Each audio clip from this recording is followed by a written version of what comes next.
Good morning, members of the MAG Regional Council. This meeting is now called to order. For those around the table, please turn on your microphone when speaking so that those joining virtually can hear you. For those participating via Zoom, please remember to unmute your device before speaking and mute when you are not speaking to create a positive experience for all attendees. When speaking, please state your name when making a comment or asking a question. Phone participants should use *6 to mute and unmute and *9 to raise their hand. The MAG public comment process provides opportunities for members of the public to comment on items scheduled on today's agenda or on items that fall under MAG's jurisdiction. 3 opportunities are provided for public comment, including call to the audience, the consent agenda, and action items to be heard. MAG also provides the opportunity for members of the public to submit written comments via the MAG website prior to the meeting, as long as those comments are received at least 1 hour prior to the posted start time for the meeting. If you'd like to comment at today's meeting, please fill out a white request to speak card located on the information table in the hallway. Please be sure to indicate the item for which you want to speak and give it to a designated member of the MAG staff. If you parked in the garage, remember to validate your ticket. Parking validators are available on the information table in the hallway. For those who purchase a transit ticket to come to the meeting, please see staff for a ticket. Please note that hearing assisted devices are available for MAG staff. We will now begin the meeting with a roll call of all members, and allow me to take a breath. Andrea? Thank you, Mr. Chair, members of the Regional Council. I will go down the list of members alphabetically. Please unmute and state if you are present. Council Member Stanton, proxy for Mayor Bien Wilner. Yes, present. Thank you. Excuse me, Council Member Julia Wheatley, proxy for Vice Mayor Brown. Here. Thank you. President Burnett. Mayor Carlotte. I'm here. Thank you. Ms. Daniels. Here. Thank you. Mayor Dickey. Here. Thank you. Mayor Gallego. Thank you. Mayor Wow. Giles. Here. Thank you. Supervisor Goodman. Mayor Hall.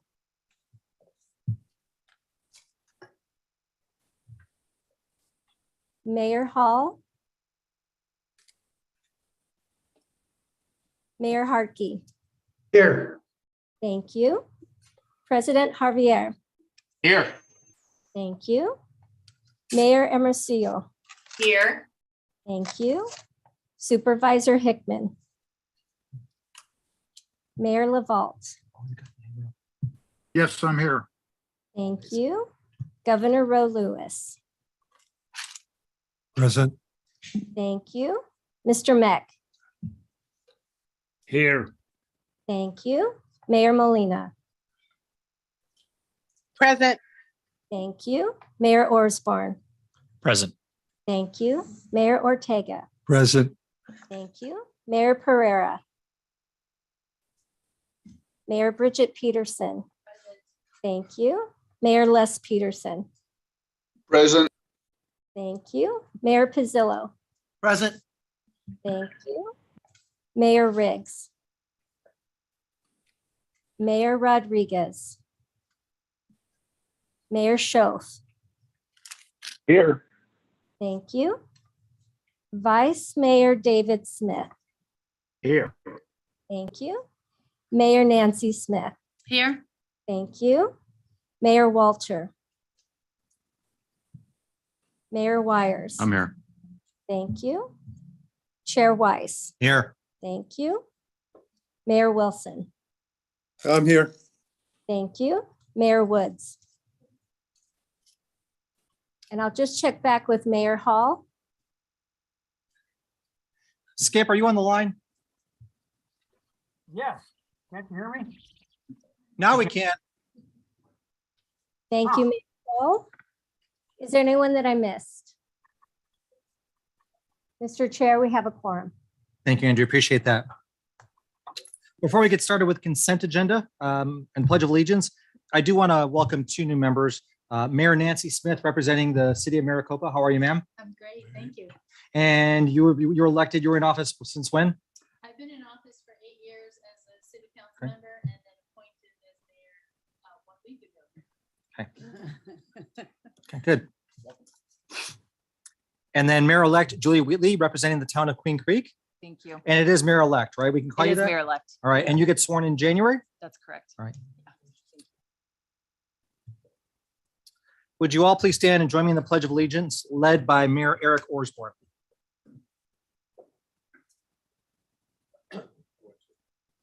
Allegiance to the flag of the United States of America and to the republic for which it stands, one nation under God, indivisible, with liberty and justice for all. So for those of you on the phone, if you're sitting in the MAG room and you're sitting kind of facing the screen and you look to the right, the MAG staff has very serious looks on their face and it's making me nervous. I don't know is there a surprise that we're going to see here? I'm not really sure.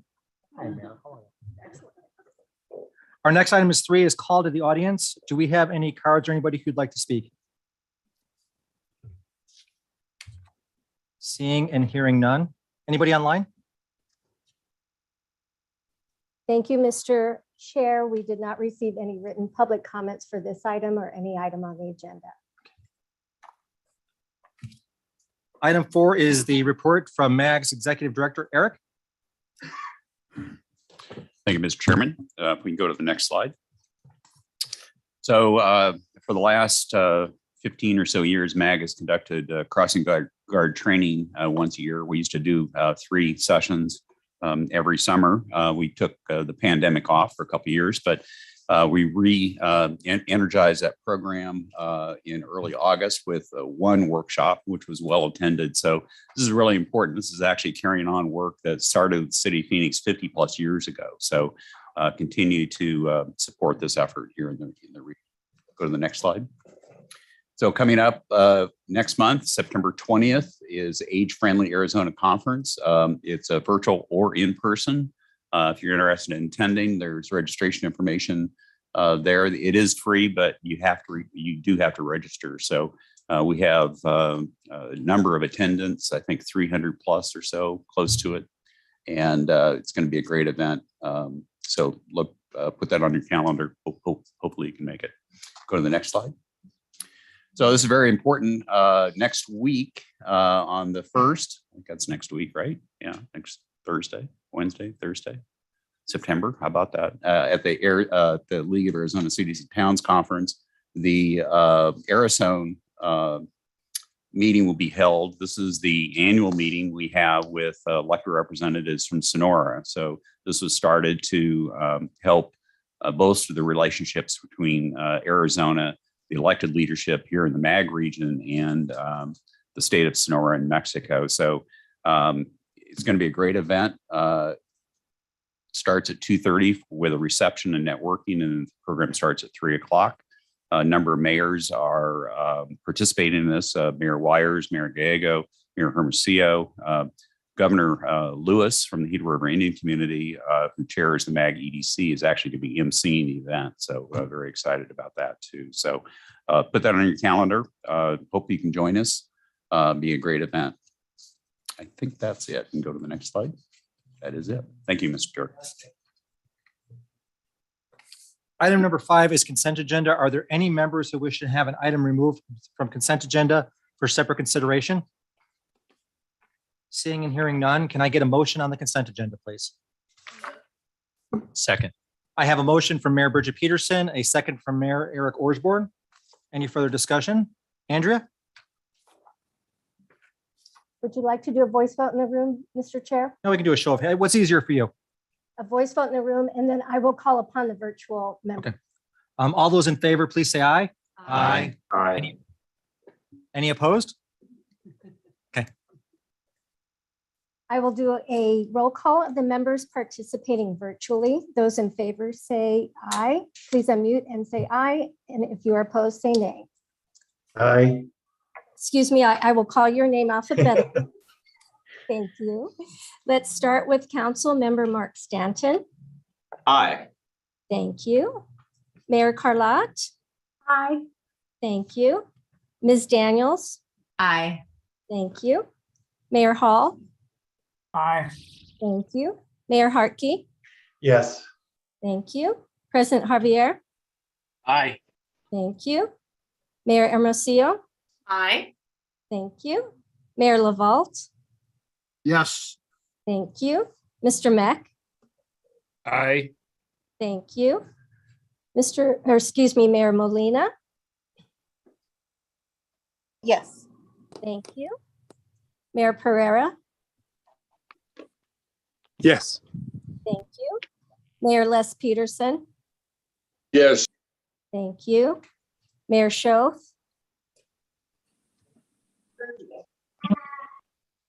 Yes. Thank you. Vice Mayor David Smith. Yes. Thank you. Mayor Wilson. Aye. Thank you. Is there anyone virtually that I missed? Mr. Chair, the motion moves unanimously. Thank you, everyone. Item number 6 is bringing together regional stakeholders to address homelessness. Here to present MAG Human Services Planner is Planner 2, Katie Gentry. Also to introduce our guest speaker, and Rob, if I get this wrong, I apologize. Rob Podlager. This item is for information and discussion only. Did I say it right? You crushed it. Well, So thank you. there was a cheat sheet here, so let's just be really honest, all right? Thank you, Mr. Chairman and members of the Regional Council for this opportunity to provide an update on the work we are doing regionally to address homelessness. Next slide, please. The purpose of this presentation is to give you all an overview about the work being done to address homelessness and to invite any feedback or questions from all of you. We'll walk through the continuum of care, progress made on Pathways Home, as well as next steps. So with that, I will turn it over to Rob Podlager, who is the co-chair of the Continuum of Care Board and the Chief Community Development and Engagement Officer at Valley of the Sun United Way. Rob. Great. Thank you, Katie. And Mr. Chairman, my father would be proud, so thank you for getting the pronunciation correctly. Thanks for having me here today. I wanted to provide a brief overview of some of the work that we're taking on with Continuum of Care. Next slide, please. Each summer, the U.S. Department of Housing and Urban Development releases a Notice of Funding Opportunity. This past year, we received $35 million to fund 32 programs, which is an increase of $2.7 million over the previous year. These programs supported more than 2,198 beds across Maricopa County. We scored the highest we have scored and received 3 additional projects as a result, including 57 new beds and an expansion of our HMIS database project to further our data analysis work. On August 1st, HUD released the application for this year. In addition, at the end of June, HUD announced a supplemental notice of funding opportunity specifically focused on unsheltered population. We're in the midst of applying for both funding opportunities right now, which could bring an additional $28 million into the region, along with our annual award. We're working with a variety of stakeholders on the application, as well as projects that could receive that funding. We'll be reaching out to you and your staff to strengthen these applications for the region. The application for the annual award is due at the end of September, and the application for the supplemental award is at the end of October. There's a lot of work being done for this, so we appreciate all the effort. Next slide, please. From a policy perspective, the COC is excited to be launching a subcommittee evaluating the voices of local jurisdictions. We have been working hand in hand with each of your staff on the Regional Homelessness Coordination Team to develop this subcommittee, and it'll have a designated seat from each of you. MAG staff reached out to each of your staff as well as your intergov to designate that seat beginning in August. Next slide, please. I also wanted to share with you some of the work that is being coordinated between the COC and Pathways Home. We are in the midst of completing the HMIS evaluation and the coordinated entry evaluation, 2 required systems within the COC. We expect to finish the first phase of both of these evaluations by the end of the year and beginning implementation changes and improvements. We have also finished the mapping of outreach across the valley and are beginning to better coordinate outreach, including policies, procedures that will impact the outreach. Next slide, please. Finally, I wanted to share that we just finished the Interdepartmental Teams Toolkit, highlighting how jurisdictions can start an interdepartmental team to grow and work with their team and what their team is doing. There are also a number of other toolkits that we're working on to be developed, including the the development of community courts, and how to engage faith networks, and the communication plan. And with that, I'll hand it back over to Kate to walk you through the remaining details of the action plan. Katie? Thank you, Rob. Next slide, please. Next slide. As you may have seen before, every one of the 14 activities within these 3 action steps are underway or ongoing within the next 5 years. These next 2 slides will provide a few extra details on each of these slides. Next slide. We appreciate all the letters of commitment received to date, and even more so the significant resources dedicated to addressing homelessness. I included on this slide last year's letters of commitment as well as this year's. We did see a slight dip from last year, which was to be anticipated. Many of you had committed funding last year that was allocated over multiple years. So specifically part of the American Rescue Plan dollars and the CARES Act dollars. But we are really excited to see we've seen even more dollars in the in-kind match from cities. So we're really seeing kind of an all-encompassing effort from all of you coming to the table. Next slide. The next thing I want to talk about is a reassessment of housing targets. This is something that you all asked us to kind of talk about, especially as we were moving instead of doing a 1-year analysis, moving to a quarterly analysis. So we will be bringing this to you every quarter instead of just on a 1 year.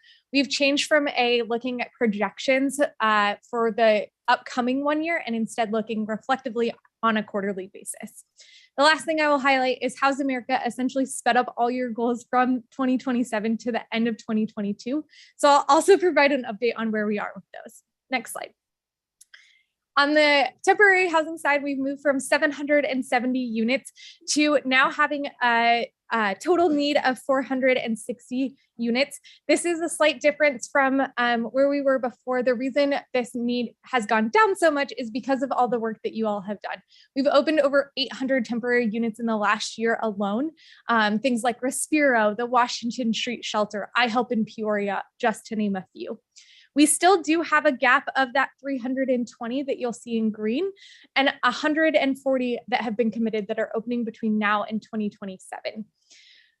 Now, I want to highlight that and kind of caution you, we have even more to do because we have so many more people experiencing homelessness coming into the system. So if you go to the next slide, we'll see this on the permanent housing side as well. When I initially reported back to you in April, we had over 2,500 units committed in the system, which was amazing.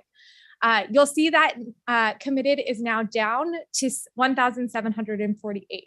It is still above our 1,225. And the reason that is gone down is we've had people move into those units so far. So they're no longer in the, they're in the used group, I guess, per se.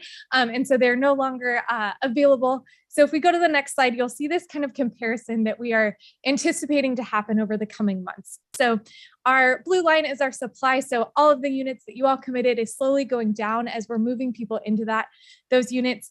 Our green is staying pretty stagnant because our purple is continuously have new people coming into the system. And we are seeing homelessness increase on a steady basis. So we kind of see these all diverge. And so unfortunately that results in we need more supply than ever before because we have more people coming into the system. Next slide.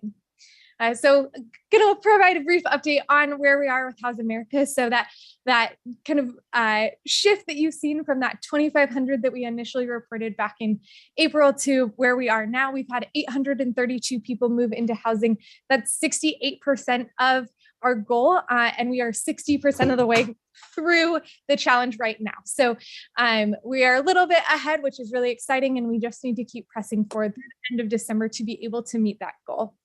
On the development side, we are about 40% of the way through our goal. So a little bit short than where we anticipate being, but we know that home ARP plans, which are our American Rescue Plan, that need to be submitted to HUD have yet to be completed. And we anticipate that that will help us get to that 300 goal. Next slide, please. Lastly, I want to touch on coordination. We have been doing a number of activities to further coordinate among all of you. We've been working on a development on the development of a funding filter to better understand the amount of funding going in, both from public dollars, but also state dollars, private foundations, to understand the breadth of funding and being able to better coordinate and see where we are going to have a drop up of funding in the future, especially when American Rescue Plan dollars are closing in 2024. I want to also share that we are working with Home Matters to Arizona and partnering on our regional public education campaign.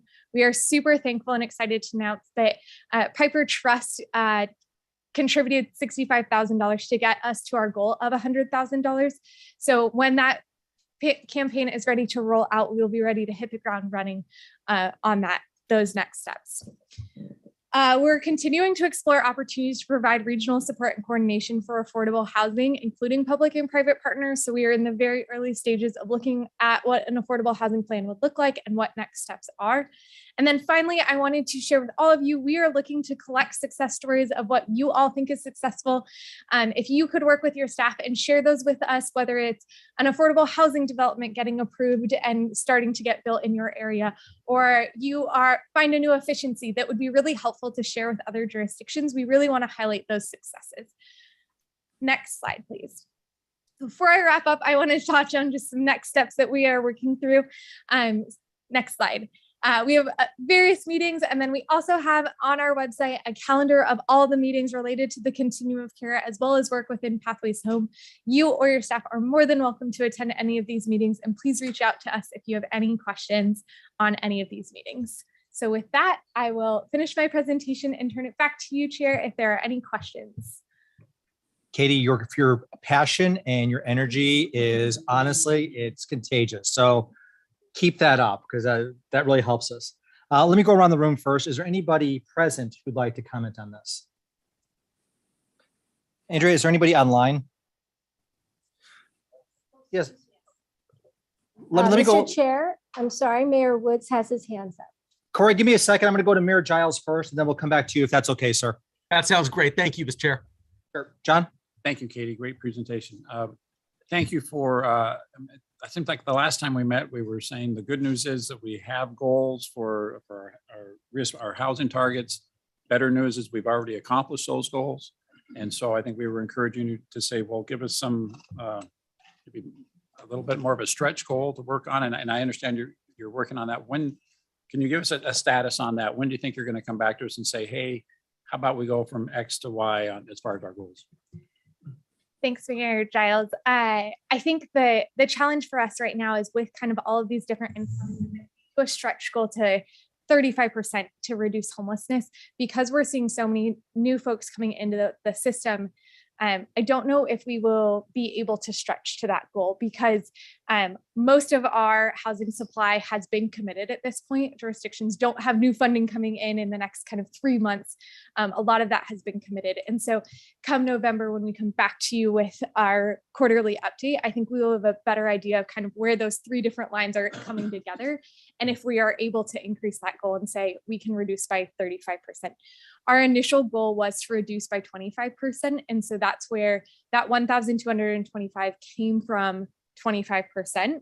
But as homelessness is increasing and we're seeing these numbers increase, we don't necessarily want to increase that percentage and have it be unrealistic.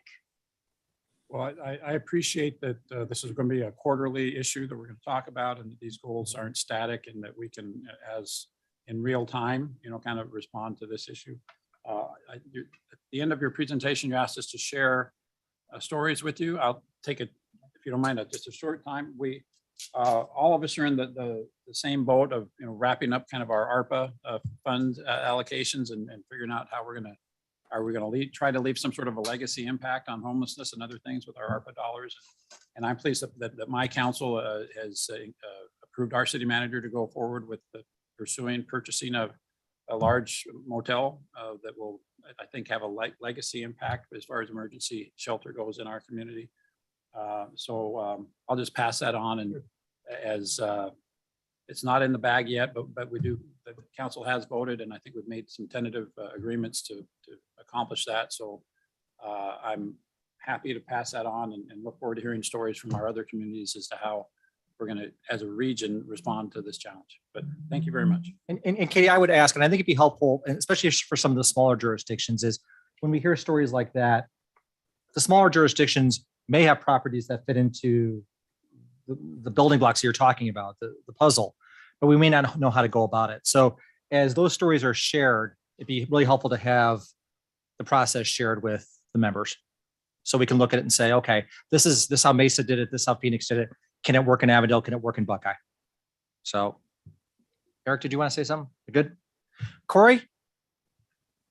Thank you, Mr. Chair. And I'm sorry, my camera, for whatever reason, is not working today, but I just wanted to really quickly say, just thank you for the presentation. Like, I'm really, really encouraged by all the coordination that's going on between city staff and management with MAG. And I think I've had a lot of colleagues as well, kind of piggybacking off of Mayor Giles's comments. A lot of my colleagues have really wanted to serve in a very involved way with this effort. I know I've got Councilmember Doreen Garland, who's going to be on the Continuum of Care Local Jurisdiction Committee. Councilmember Joel Navarro is going to serve with the Human Services and Community Initiatives Committee. And Councilmember Burdetta Hodge also is going to serve on the Regional Domestic Violence Council. So I know our council really wants to be very heavily involved in these efforts and really appreciates the fact that we are really kind of amplifying this human services work and a lot of these strategies and bringing all of this to the forefront. So I just wanted to say on behalf of the city of Tempe, just really appreciative of the collaboration and the citywide and the regional efforts. So thank you, everyone. Appreciate it. Thank you, Mayor. Thank you, Mayor Woods. Andrew, anybody else online? Katie, can you go back to the slide that showed the 3 lines that showed supply right there?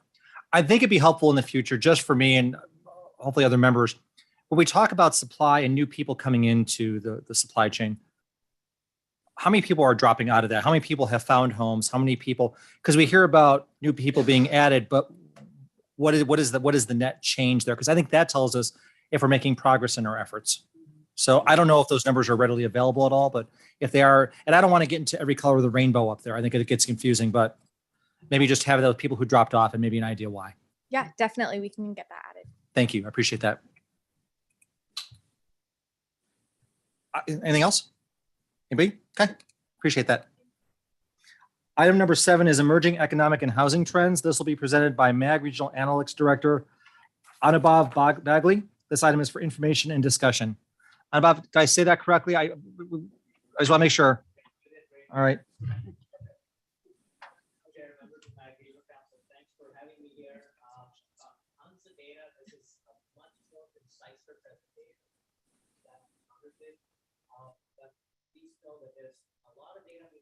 Turn this mic on. That I'm happy to share with everybody as needed. Next slide, please. So let's start with the good news. Our unemployment rate is low.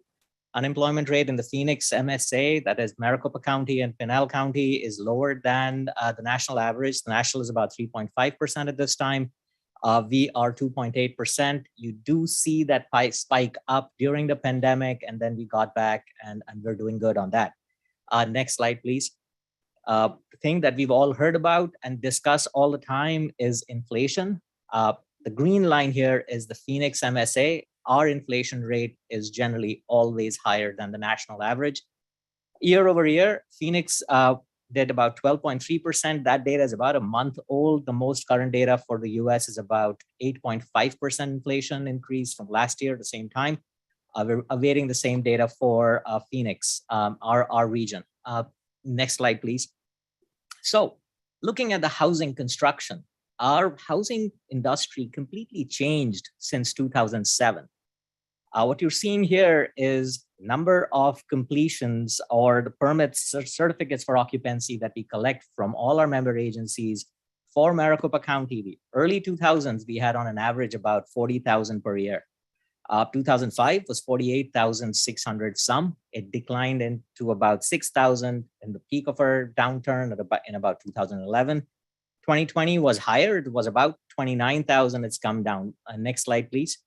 What you see here is really in the first 11 years, in the past 2 decades, more like 22 years, we did about 389,000 housing units. This includes all kinds of units, apartments, built for rent, etc., everything. And this has dropped by about 43% in this last 11 years. Yes, it has increased in the past since 2011. Next slide, please. You see the same pattern, but the pattern's a little different for apartment complexes. Apartment units, we actually have increased our share. Next slide, please. So apartments, really what you saw was a drastic change in the total units. Single family has declined as a share by about 11%. Apartments have taken that share.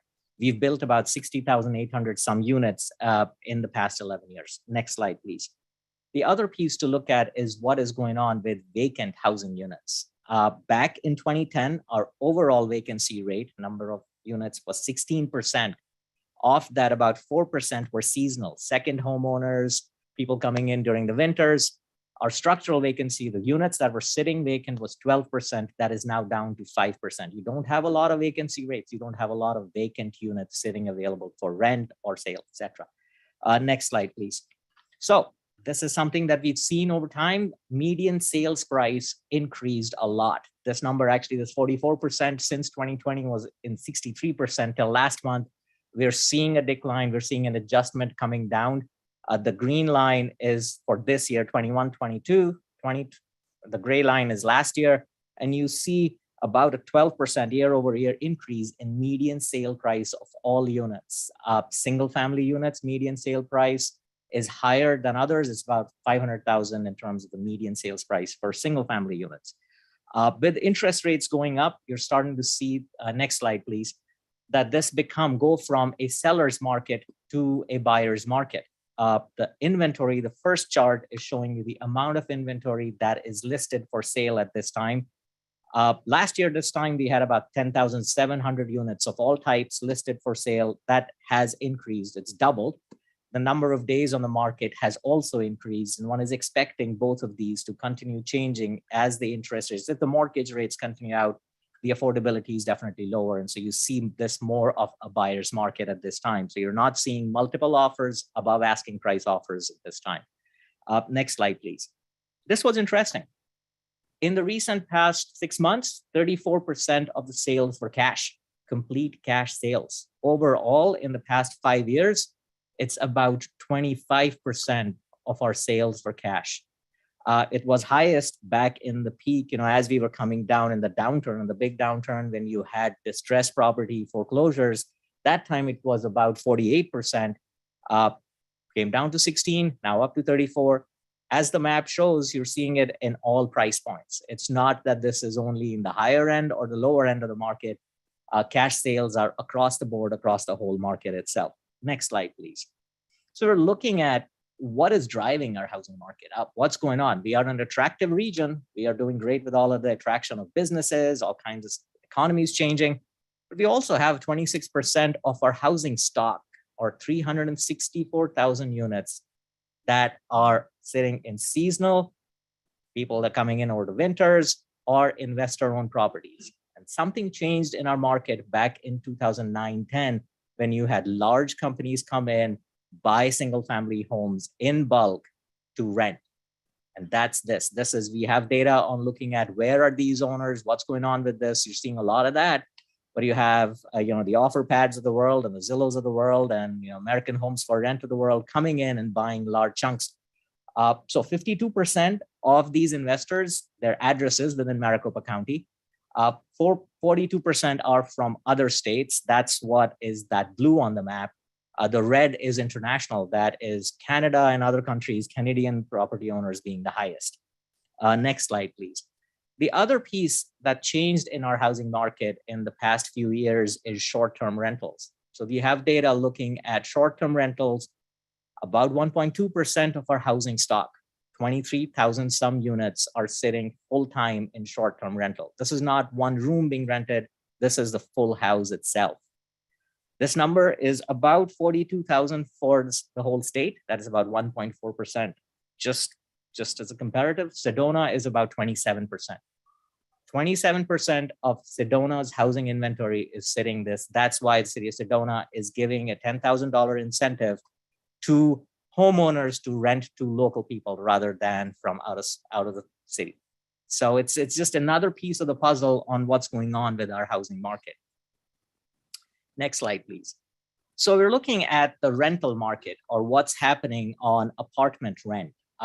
This, Mr. Chair, has tons of colors. I get it. It takes a little bit to get the chart. The dark blue is rental prices under $500, which in 2010 was about 20%. That does not exist. The lighter green color is under $1,000. That and the dark blue, that used to be 93% of our rental market. That is now less, right about 10%. What you see is that blue, that above $2,000, that's starting to show up. Next slide, please.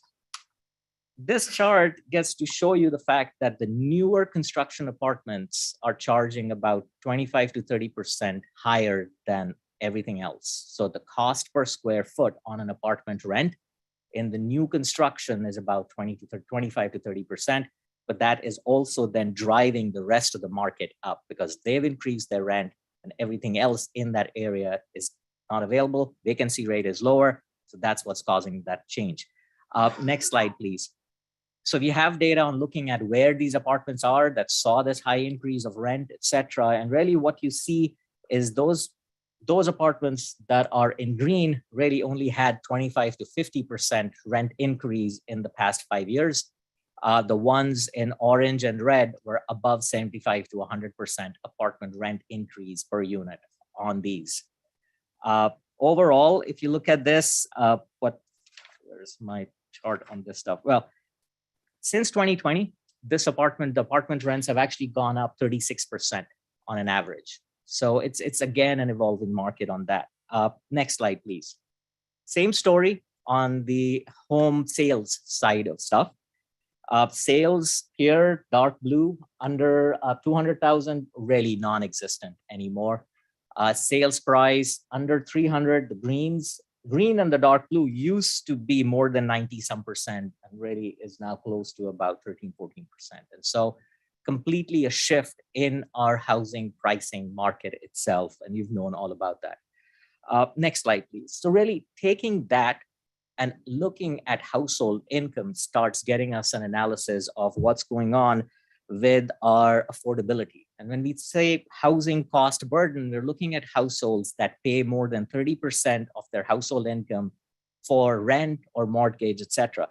At this time, we have about 500,000 some households paying more than 30% of their household income in housing cost. About 230,000 some are paying more than 50%. Of that 230,000 some, about 130,000 are renters. So what we're looking at this analysis, what we're saying is renters in apartments are actually the highest cost burden. About 50% of them are cost burden. The map here is showing you in darker colors where there are higher percentage of households that are paying more than 30%. So the darkest, the red, is where more than 45% of the households are paying more than 30% in housing cost. Next slide, please. So what we did, we looked at this another way is, our economy is growing, they're attracting a ton of good business, but to support that business, you need the service sector economy. You need food prep service workers, you need healthcare support, building ground maintenance. So the service sector, we looked at that and looked at their household income. So this is the worker, they're anchoring these households. In general, these workers' households make about $39,000 to $40,000 per year. They can only afford that 30% is between $993 to $1,250. Next slide, please. These households, about 43 to 50% of these households are cost burdened at this time. They're paying more than 30%. Next slide, please. If you're also looking at census data, and what you realize that the Pulse data is telling us that for households making less than $50,000, more than 65% actually had a rent increase of $100 in the last 12 months. Actually, more than 40% had a rent increase of more than $250 in the last 12 months. About 18% of these households making less than $50,000 are cost burdened.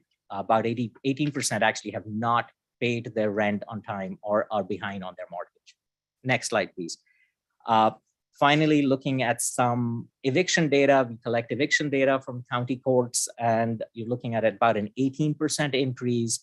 The last month's July data that we have, that 6,300 evictions were higher than the pre-pandemic times. So you had that down because of the moratorium. We came down from 5,300.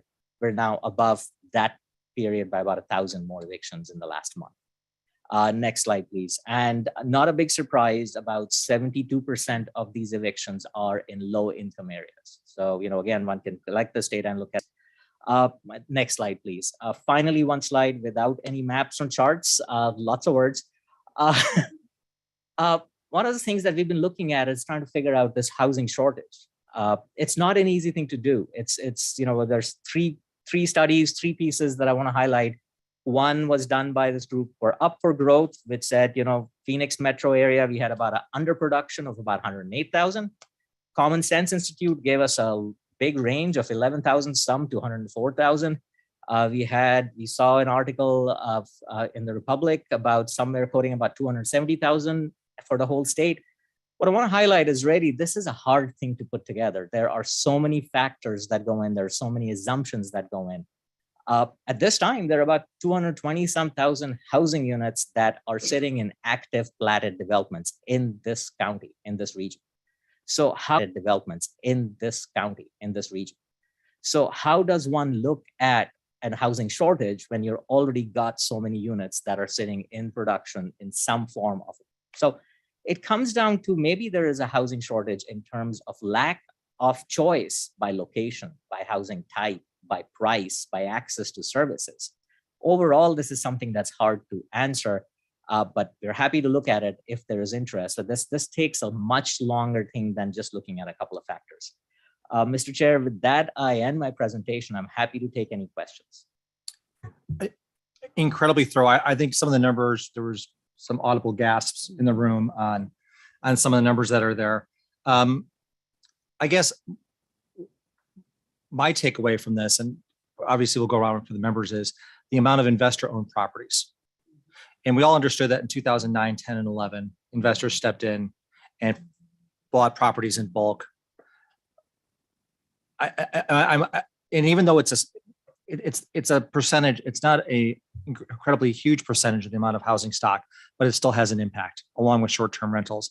And I don't know what the answer to that is going forward. And I know the legislature is very hesitant to limit those type of sales, but I'm wondering as communities what we can do, and if there's examples from around from the nation that would help us kind of figure that out. So I was just asking Mayor Gallego, and your comment was there's really nothing that we can do. I'm certainly open to learning new Right. tools. Right. So I think that would help us to understand what has worked in other parts of the region. Mayor Ortega. Thank you. Yes, this information, of course, is very eye-opening, but the other fallout that I want to point out is, okay, Scottsdale has approximately 6,000 of the 40,000 short-term rentals. And it does matter because that affected our census in 2020. So we had an undercount of approximately 16,000 people. Now that translated to $4.5 million less in revenue share. And there's no cap on that because of inaction at the legislature level. So that means that shortage, again, those are recurring deficit in our basic services. And of course, we have an increase and have had to budget increases for enforcement and so forth. So it's a net loss for the city of Scottsdale. And that's one reason why, of course, I've testified, and we need to try to rein the numbers in by a cap and so forth. Obviously, all of these become a big stress point. And Scottsdale tends to be a place where they're looking at multifamily, but they're creaming. They're going for, $4,000 to $7,000 a month units, and that's a different market entirely. And it's not actually. Sometimes it's presented under the guise of we're helping, policemen and firemen and teachers. And no, you need like 7 teachers in the same place to pay the rent. So, but I do want to point that out. That's part of the fallout that we're dealing with. You talk about that. When you touched on Sedona, there was an article that came out. There was a resort in Sedona that just purchased, I think, 20 housing units in Cottonwood to house their employees because they couldn't find housing in Sedona. So you see that filter down to other communities that already have a housing stock issue. And the problem just gets larger. The number of rental homes in Sedona, you said was 27. 27% of their housing stock, Mr. Chair. And Sedona is not known as a large home developing community. They're very strict on how they do that process. Joe, I know you had a comment on this too. Yeah, the presentation is kind of alarming, and it looks like with your trend, if trends keep the way they're going, you're going to have more people evicted. You're going to have more people either doubling up families because they can't afford the rent. But the question I have for you is, we're seeing a lot in Goodyear, developers, investors building homes for rent. Okay, we're seeing they're building actually home sites, and you go back to, well, they get homes being built. No, they're rentals. Do you see that trend continuing, and where are they going with that? I've been told that they're going to build it until the economy turns around, then they sell the units. I mean, once they fully capitalize and depreciated their investment. But to me, I would think that just adds to what's kind of going on out there right now in the environment. Mr. Chair, Mayor Pizzello, that's a great question. We have been actually tracking those single family complexes for rent, and it's definitely a growing trend. Till about 2 years ago, it was about 5,000 some units. Right now, you have about 25,000 units in the pipeline, which are being built for rent. Right. There is a lot of investor activity coming in related to that. And I think that's primarily because our rents are at a sustainable point where that cap rate is enough for those people to make enough money on of that investment. And that's the piece that you have, those construction numbers that you're seeing in with that stuff. In terms of the future, I think this was telling when the housing market did that downturn in 2008, 9, 10, and you had these large investor groups come into the region and buy homes for rent only. They haven't walked away from those. They haven't sold those.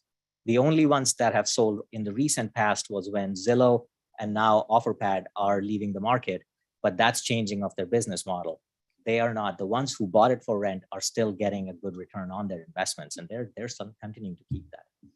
Aren't you sort of also concerned? It seems like anymore the affordability of home ownership is going out the window as a result of all these investors buying up these homes and driving up the prices. So where do they go? I guess they got to find a place to rent, and the rent would be in the market. Now those prices are driving up, which is some of those numbers that you're seeing up trend wise is kind of scary if you play those out. Yeah, that's precisely correct, Mayor. And the other issue really is our supply chain constraints in the past couple of years have restricted the number of units that really could have been built. So that too, along with that, the fact that a large number are going for these rentals has contributed to that price increase. And Joe, you touched on the last point. There is a generation of people in their mid to late 20s who in a normal market would be able to afford to buy a home. They can't. They're now, so their ability to gain wealth through home ownership is lost for how many years?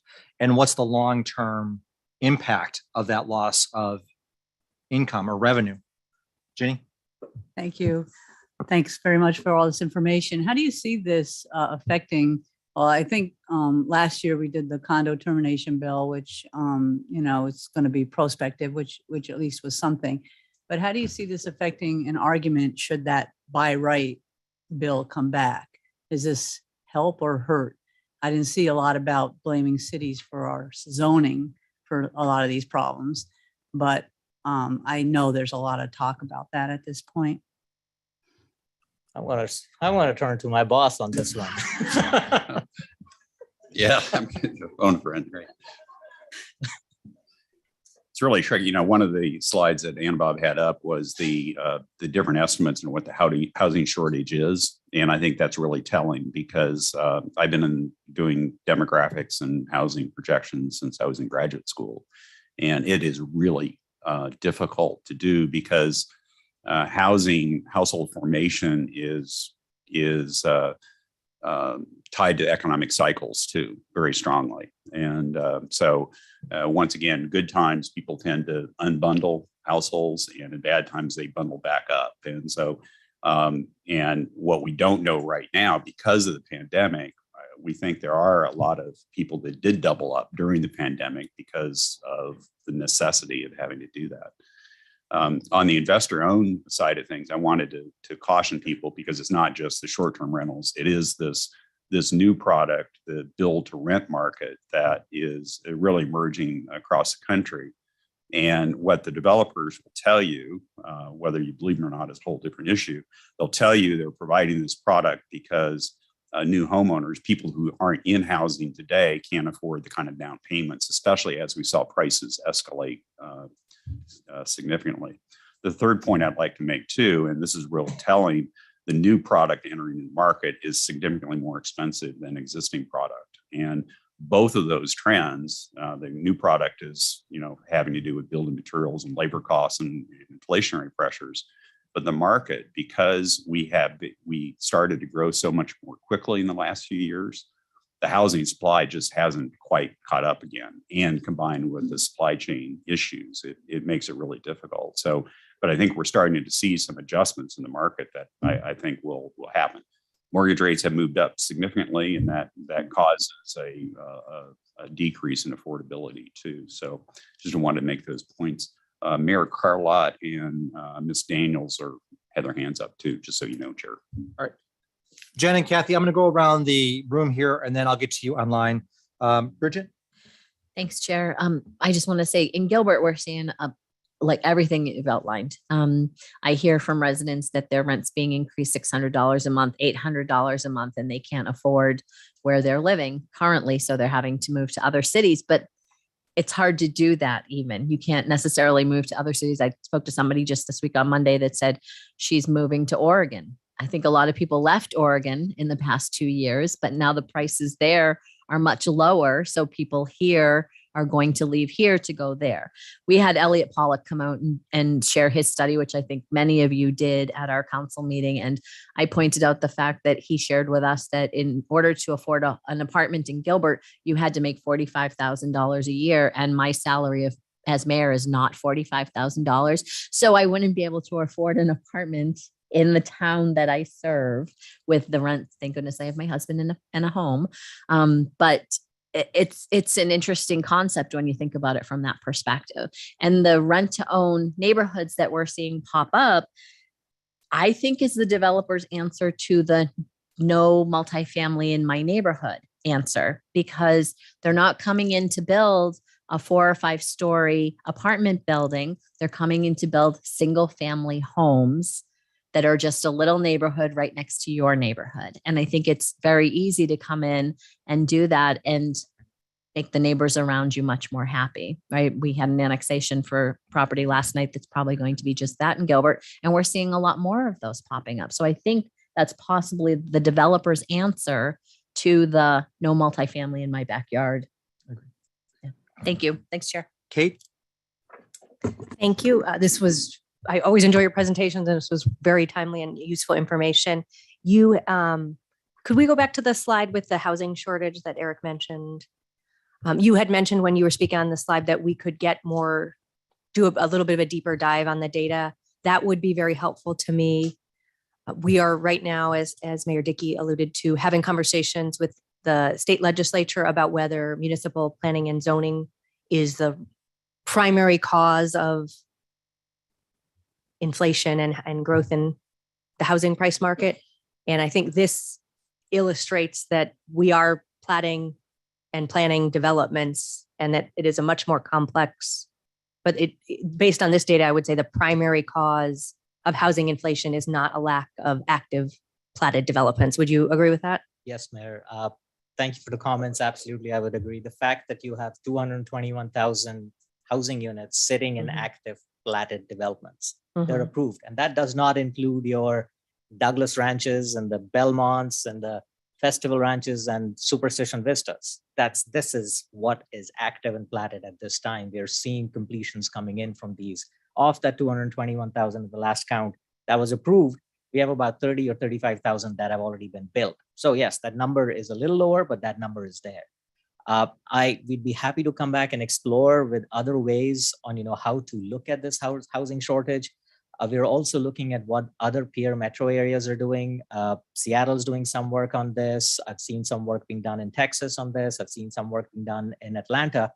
But again, it's a much more deeper work, and it takes a lot more to get around to do that. So I'd be happy to explore that and come back to you with a proposal.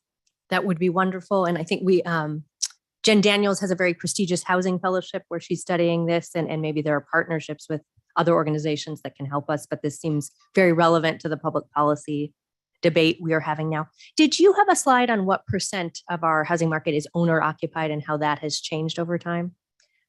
Mayor, I do not have that right now, but I can bring that in. Okay, that would be, I think, useful to us. Sir, actually, again, just the way it's set up in the census, the census has a lag in that data. Rental property or the renter ownership as a tenure has gone up, but not as drastically as one would have expected. So there is the other piece that I'd point to is that there is lack of reliable current data on an ongoing basis. And we need to, as a community, figure out how do we collect some of that on an ongoing basis. I'll come back and report on what else other regions are doing. That would be wonderful. And then last question, as you look at the data and as you talk with economists, what do you think the sort of next year or two in our housing market will see? Everyone's getting investor advice here. Come on, put your reputation on the line. Go ahead. There's Eric smiling at me. Okay. You can phone a friend. Mayor, from my perspective, it highly depends on what the larger economy does and what happens with inflation, with interest rates, and particularly the mortgage rates. And also the pandemic. We are an extremely attractive region. We are attracting a lot of employment. We grew by about 500,000 jobs in the past 20 years. We've got data from GPEC and everybody else on large locate. So they're an extremely attractive region. We heard yesterday about Intel looking at $30 billion bringing into Arizona. Obviously, we are going to be a large part of that. So as an economy, we're growing. Housing demand is definitely going to be there. We have to be careful what we do with the affordability piece, particularly the fact about the service sector, because you need that to sustain the higher end jobs. To me, it's just a big unknown. I'm watching the market. I definitely can say the median housing price is going to come down more next month. That's for sure, because interest rates are still creeping up. There's more inventory there. Long term, it's not too sure at this time. And I said that was my last question, but we very quick one. Nationally, there has been a trend where people who have pre-purchased homes that are being built are starting to cancel at a higher rate. I have heard that has not been as big of a deal in our market, but is there data on that? That has not been as big a deal in our market at this time. But again, depends on which part of the market. There are certain parts, certain zip codes in our market that is happening. Not on the new builds, but because on the new builds, the builders were already charging a lot more as upfront. This is the days of putting in $1,000 are gone down as a down payment. So they're charging a lot more. So there's a lot more hurt on doing that piece. But there are contracts are being canceled on existing, and I can bring that data back. But yes, those contracts, you're seeing more inventory coming back because a contract got canceled. Thank you. Eric? This Eric? We're gonna have to get. How many Erics are there? 2. He already spoke. Okay. He only chimes in when he needs to, like when he needs to herd the cats back in. So we're good. This Eric is going to speak. I thought it was really interesting to see the number of investor-owned single-family homes that are throughout the Metro Phoenix area, which is essentially it's essentially apartment. And so it's not the traditional apartment complex, whether it's garden style or the build to rent or whatever the new flavor is. And the negativity generally in communities where there's an apartment complex project that's coming in, usually, I mean, there's all kinds of different reasons why the surrounding community is not excited about it. But a lot of what we hear as well, it's more a transient population, people that are not really invested in community.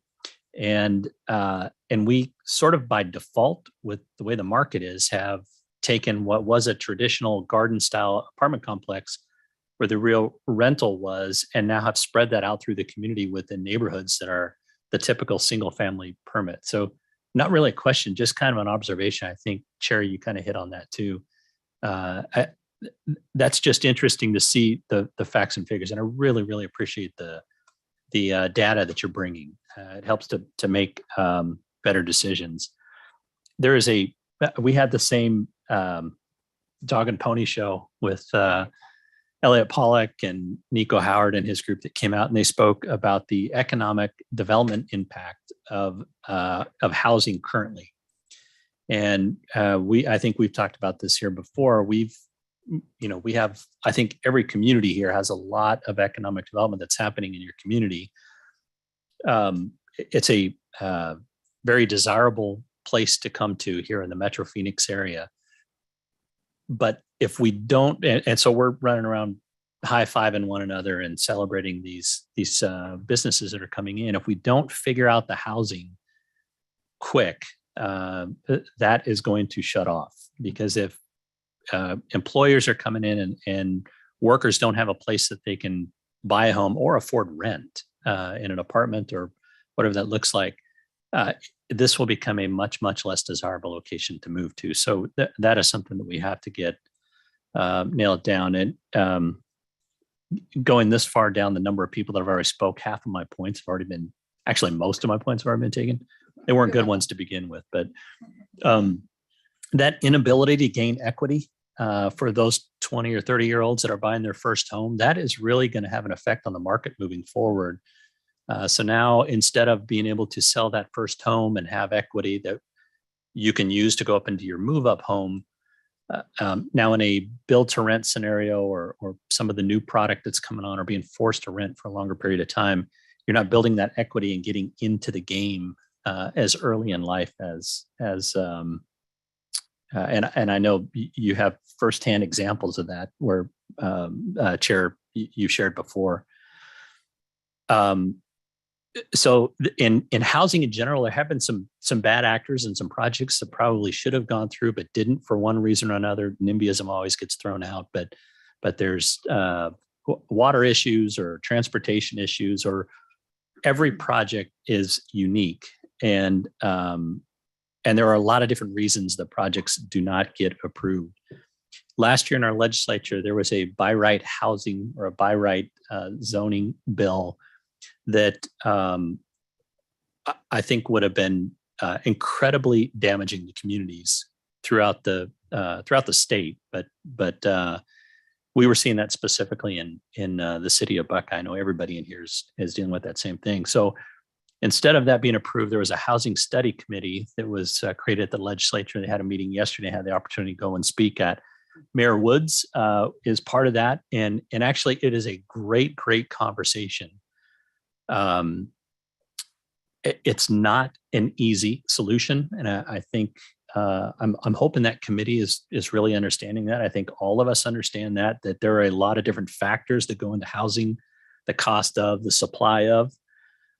And we've got to be real careful that we don't create policy right now or laws that are a short-term fix that don't benefit the communities long-term.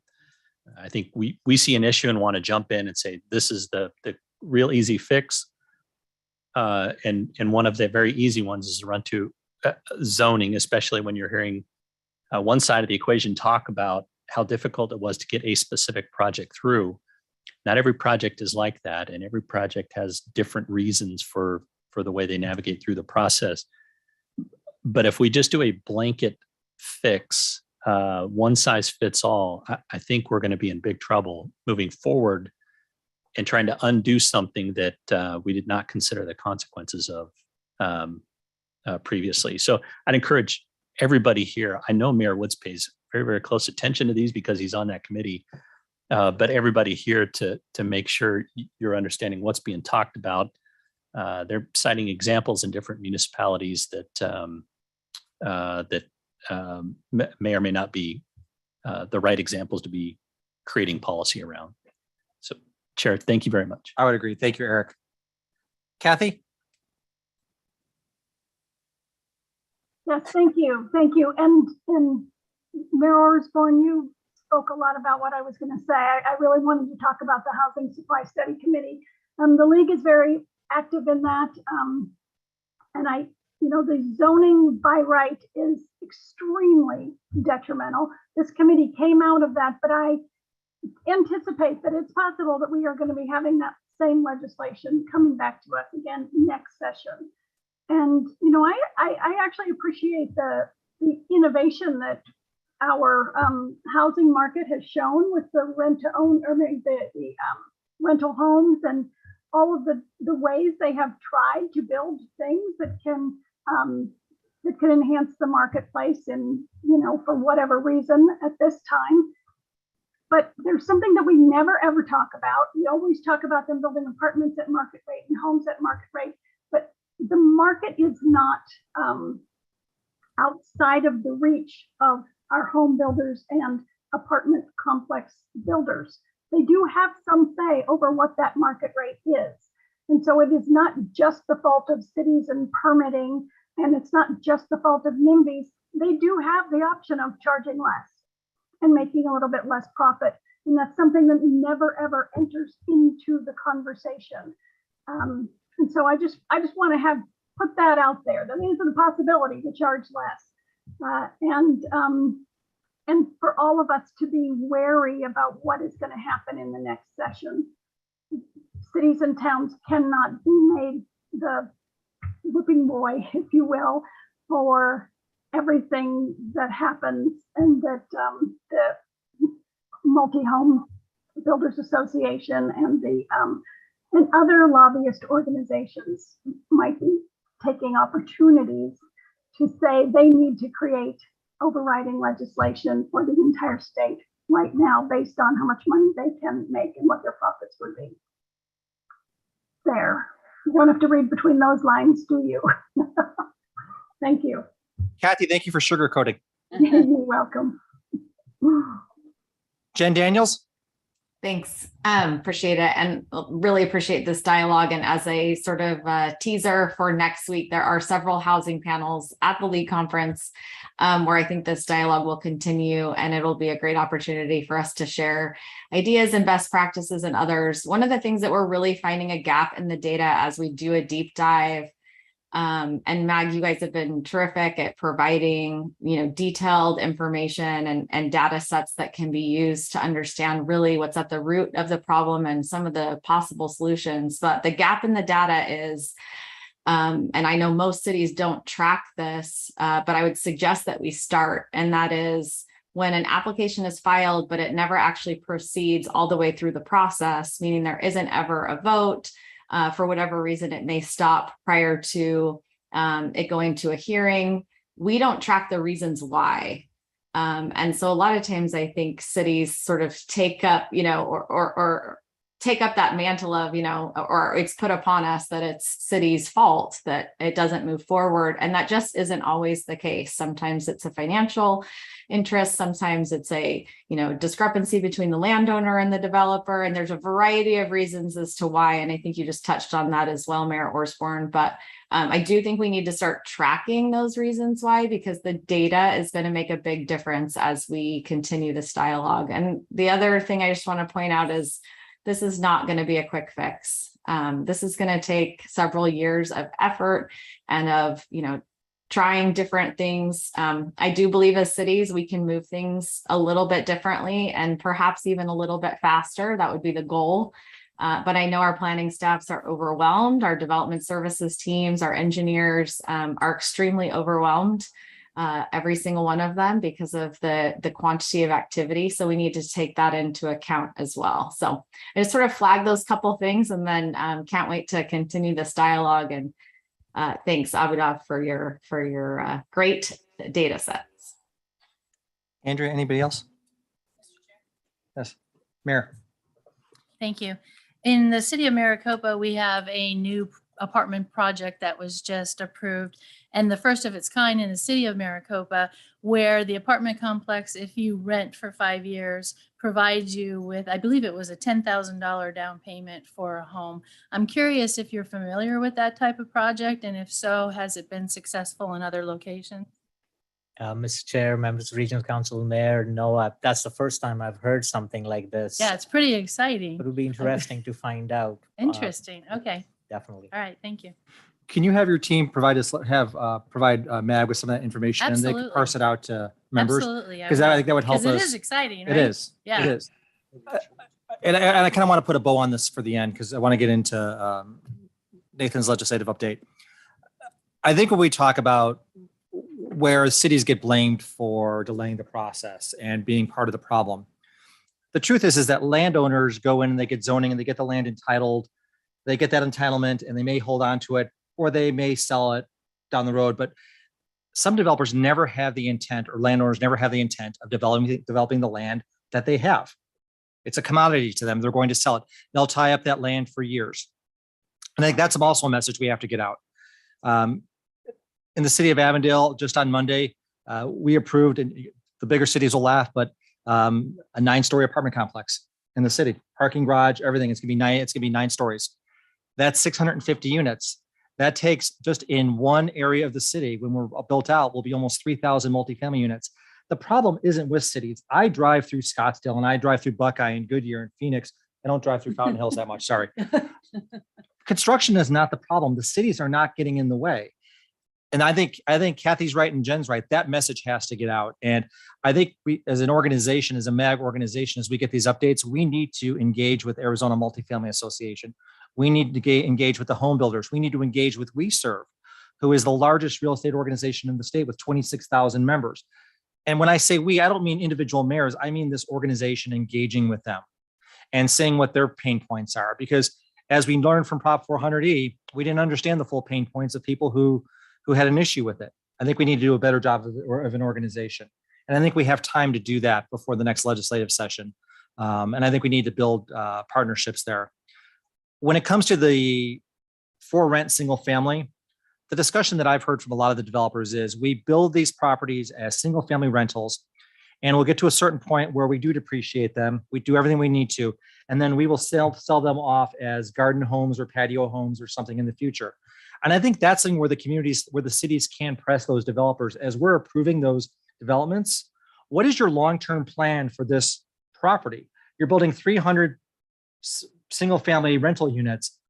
What does that look like 5 years down the road? Do you want to sell them? How can we help do that? Because I think that's where the affordability comes in. 0 lot lines, small backyards. My daughter, who's 27, who makes good money, is renting an apartment in Goodyear with a friend of hers. She can't afford to live on her own. She will miss out on that generational accumulation of wealth from home ownership. And that's a tragedy. And my daughter is not obviously the only one. Mayor, I'll give you the last word. Did you want to say something? Anyone else? We're good. We're moving on. Mr. Chair, Yes. Who is it? this is President Javier from the Salt River Indian Community. Yes, sir. I just wanted to say, I appreciate all of the discussion on this area. And as a member of MAG and as a tribal community, as part of MAG, I just wanted to make a comment on this. Here in our community, we do have a great housing shortage within our community, where a lot of our members have now gone to the surrounding cities and live in these apartments that we're talking about, where these rates, monthly rates, have increased. And it does cause a stress back here in our community. And I'm sure it's causing a stress on the city government. I'm just thinking about the prior discussion on homelessness. If something's not done, and I'm not sure what that means, that homeless number is going to continue to rise and cause more stress on all of us that are dealing with it. So, just sitting here thinking as a community, and I know we're a small community, development does happen here. We're able to meet with our developers.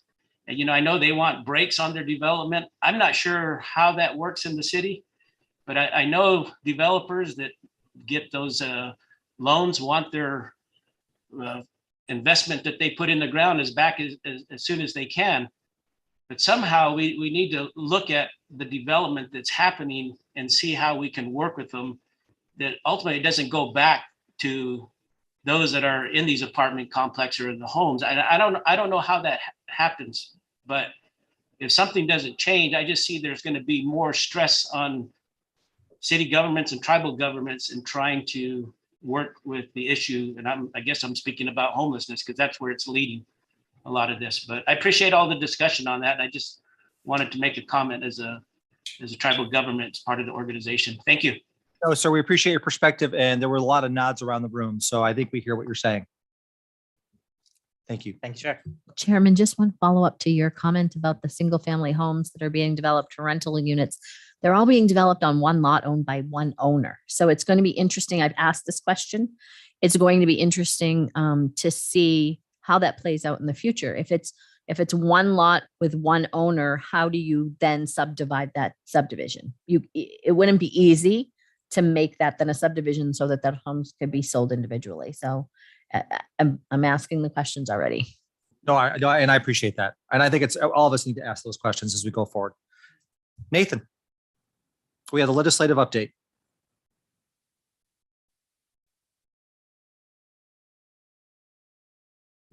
Thank you, Mr. Chairman, members of the Regional Council. Before I turn to my prepared remarks, just want to acknowledge ongoing paths to bringing back the extension of Proposition 400 to the voters is still underway.